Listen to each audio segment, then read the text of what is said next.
Hey, LaSharon. Hola. Well, happy Wednesday.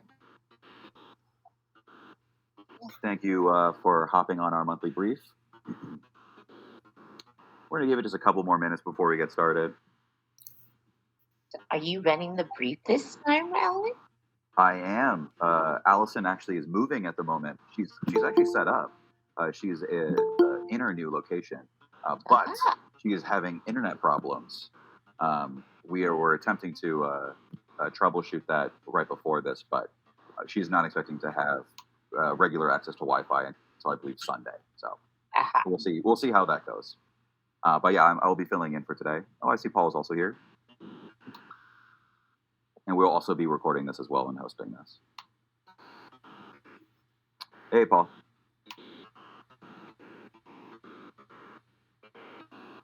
Right.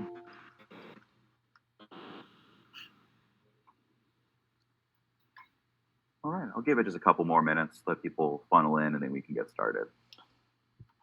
Yeah, looks like we got a pretty good turnout this time. Yeah, very excited. This has been a pretty action-packed month from around the world as well. Mm-hmm. We can also kind of give a little bit of a hint of some of the risks and incidents that we believe to be on the horizon. Especially near the tail end of this month, we've been pretty running from incident to incident. I hope everybody enjoyed their 4th of July. I am currently still out with my family at the moment. I have been jumping like a frog from Wi-Fi point to Wi-Fi point. I'm in the middle of rural Missouri. So I have been covered by bugs and ticks for the past week, but it's been very nice out here.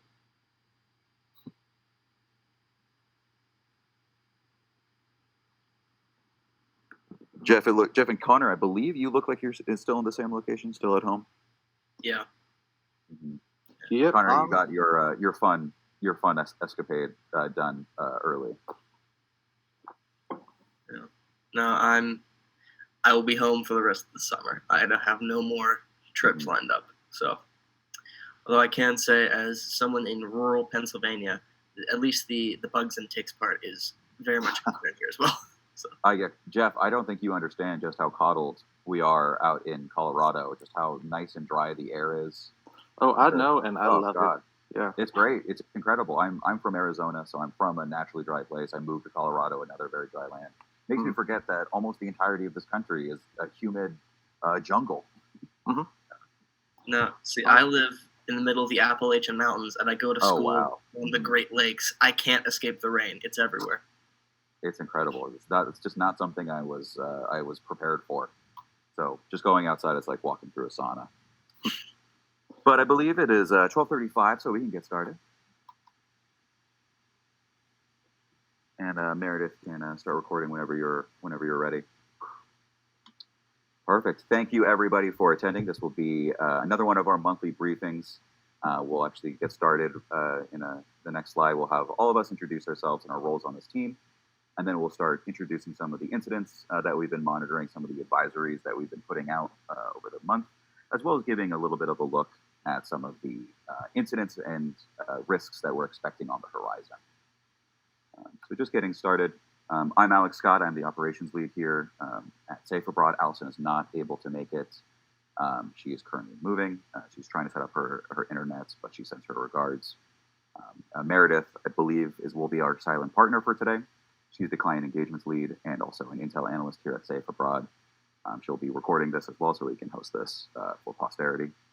And I will pass it off to Jeff. Thank you, Alec. Hello, everyone. My name is Jeff, and I am the tactical intelligence team lead, as well as yet another fine analyst here at Safe Abroad. I handle a lot of the weekly, monthly, and other briefings here. And now I will pass it on to my colleague, Mr. Connor Kelly. All right. Thank you, Jeff. Like I said, I'm Connor Kelly. I'm an intel analyst here at Safe Abroad, and I am the team lead for the intelligence innovation team. We have some upcoming projects that we'll be mentioning later on in the brief, so look out for that. And I will be passing it on to Sam. Hi, everyone. My name is Sam Scott. I'm an intel analyst at Safe Abroad, and I'm on the tactical intelligence team. I'll be passing on to Josh. Hey Hey everybody, I am Joshua Wasserman. I am on the Strategic Intelligence team and as well as the Summit team. Thank you very much. So this will be the team giving the presentation for this month.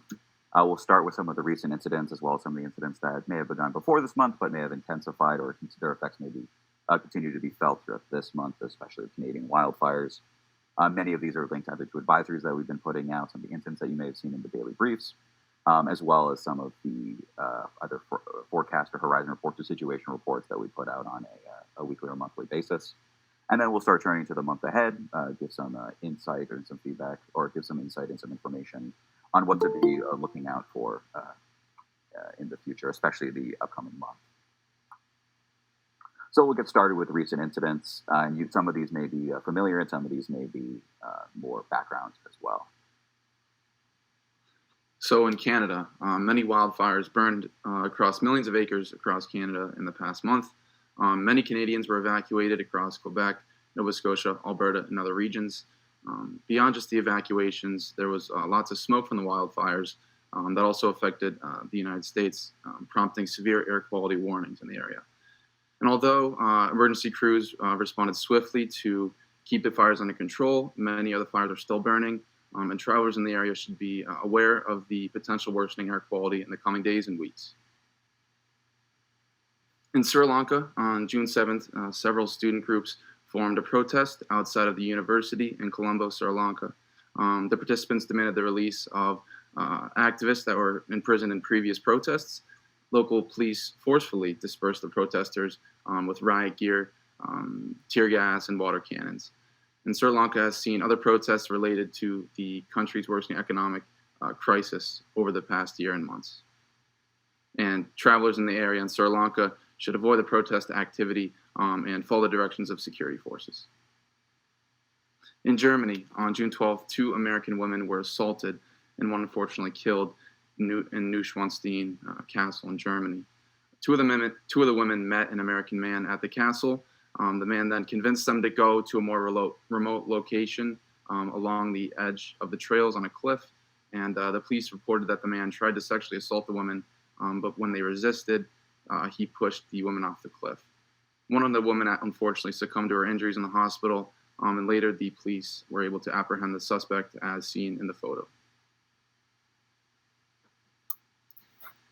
Everyone, on June 14th in Greece, demonstrations erupted due to a capsizing of a ship carrying 750 Middle Eastern migrants in the Mediterranean Sea. This was actually one of the largest sinkings of boats in the Mediterranean Sea in recent history.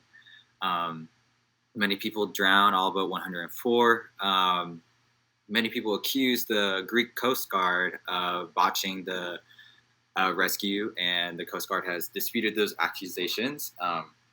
And protests erupted due to Greece's response to the capsizing of the boat, as well as their migrant policies. Of course, this impacted travelers because of just more traffic congestions around areas of populated urban centers such as Athens and other areas, as well as just there being heightened security because of the protests.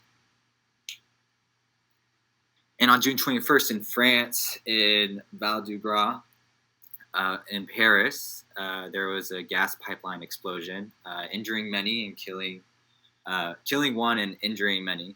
Debris blocked roadways, and many areas in the surrounding areas, people were evacuated.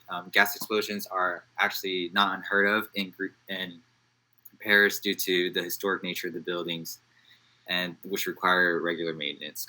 Travelers are advised just to follow authorities whenever there is a gas pipe that needs to be maintained or there needs to be upkeep and maintenance, and just to avoid areas that were disrupted by the gas explosion. And on June 26th through July 1st in Saudi Arabia, more than 2.5 million Muslims made their annual their Hajj pilgrimage to Mecca. And this is one of the largest, actually the largest in the pilgrimage tradition's history. Saudi Arabian authorities have arrested thousands of pilgrims traveling without permits, as well as turned away more than 100,000. Of course, this will cause regional congestion in terms of just transportation and heightened security. Okay, turning to France. Coming off of several months of the French pension reform protests, which some of my colleagues put out a very detailed report on. If any of you are interested, you can find that on our Safe Abroad websites.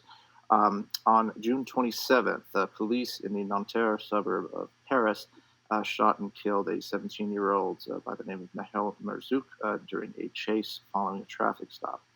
Now, outcry from this event prompted riots and protests across the country, resulting in several thousand arrests by July 1st, and requiring the deployment of over 45,000 police forces nationwide. Now, over the last week, we do believe that the most intense bouts of rioting and demonstrations have reached their peak, following calls from community leaders, religious authorities, as well as the very heavy-handed response of the French government in the form of curfews and anti-riot legislation. But it is possible that these events may tick up again, which we will cover later on. Turning to Japan, on July 3rd, a bout of heavy rainfall across the nation's western island of Kyushu prompted evacuation orders for nearly 500,000 of the island's residents, primarily in cities around Kumamoto, Kurume, and the Fukuoka region, receiving the most extreme weather. This flooding collapsed several bridges, it damaged roadways, destroyed buildings and infrastructure around the region, which will require some time to rebuild and will probably result in several lingering travel disruptions. Okay, now turning to the month ahead, we will be looking over where does France go from here in terms of their intense protests, the upcoming Takeover of Lima mass protest event in Peru, as well as Europe's next great summer heat wave, and the upcoming World Cup down under. Turning to France, as I mentioned, these several months of unrest stemming from the pension reform protests, now coupled with these intense week of riots from the police, brutality riots, have severely damaged France's infrastructure. This, of course, comes within 2 weeks of France's national holiday, Bastille Day, commemorated with a large parade, fireworks events all across the country, which always draws thousands of tourists, both from Europe and around the world, every year. Bastille Day, of course, is also a historical focal point for civil unrest in France. We've seen intense examples of protests on Bastille Day as recently as 2019 and 2021. Notably, 2020 did not have a parade because of the pandemic, so that is 2 out of the last 3. Because of the necessarily high security deployed during the events, as well as the several months of unrest we've seen so far, it is very likely that high tensions and high levels of security will be present in France throughout the remainder of the summer tourist season.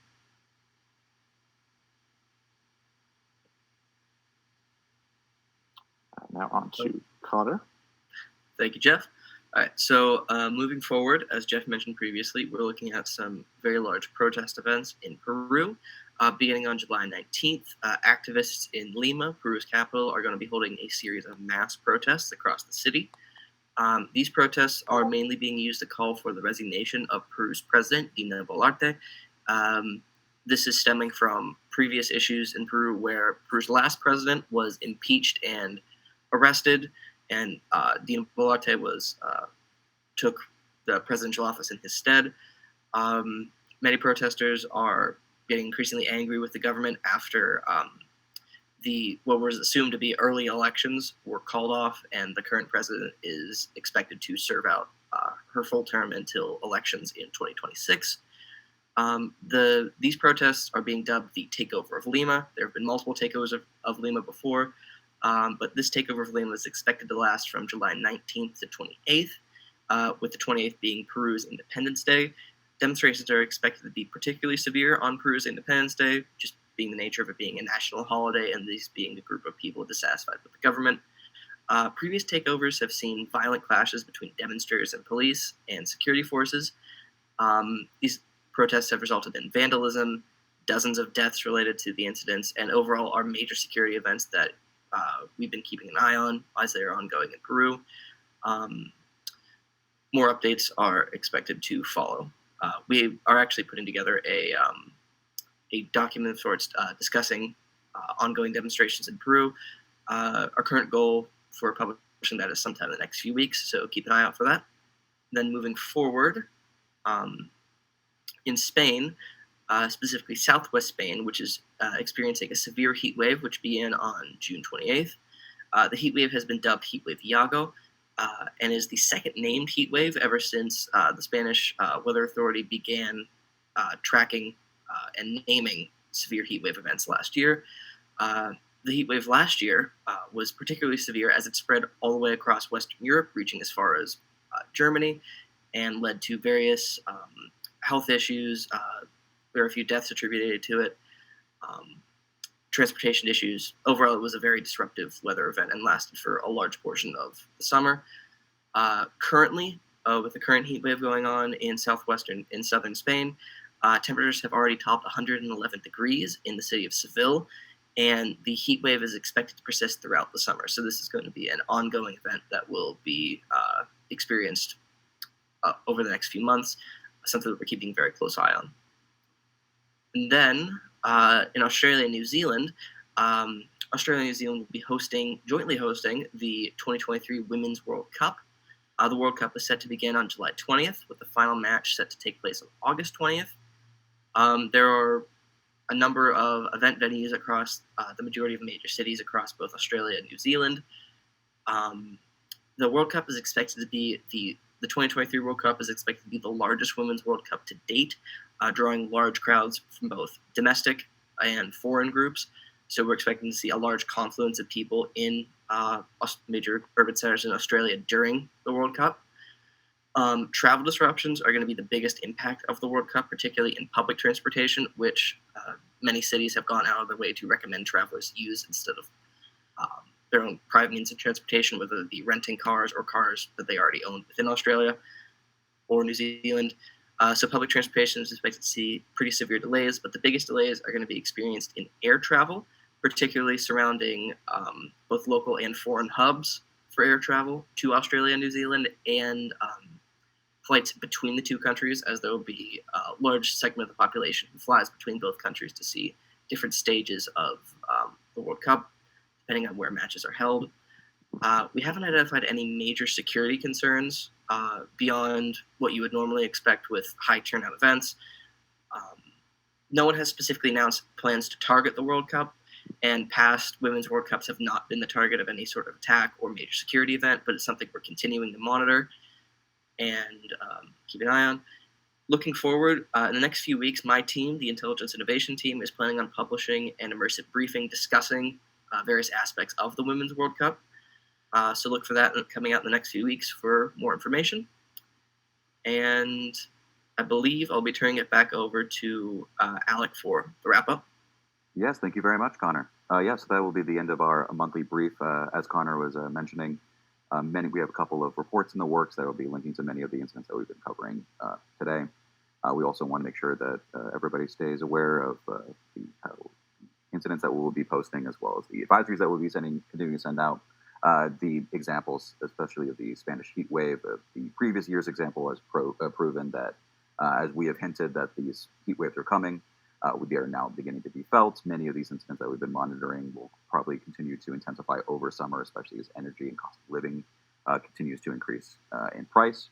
And we'll be anticipating continuing travel and security dimensions with these as well. Thank you very much for attending. If anybody has any questions, please stay on as well. But we encourage you to stay in contact on our Slack channel or via email with Safe Abroad going forward. Thank you.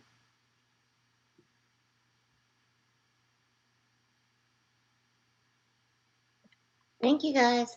Have Absolutely. a great week. Thank you, LaSharon.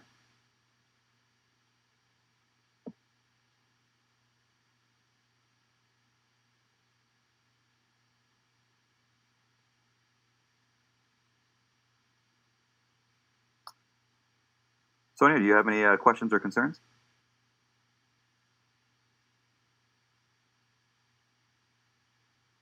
Sorry about that. Just ended up having that on the side there. All good. Thank you all. Thank you very much. All right. Thank you, guys. I thought that went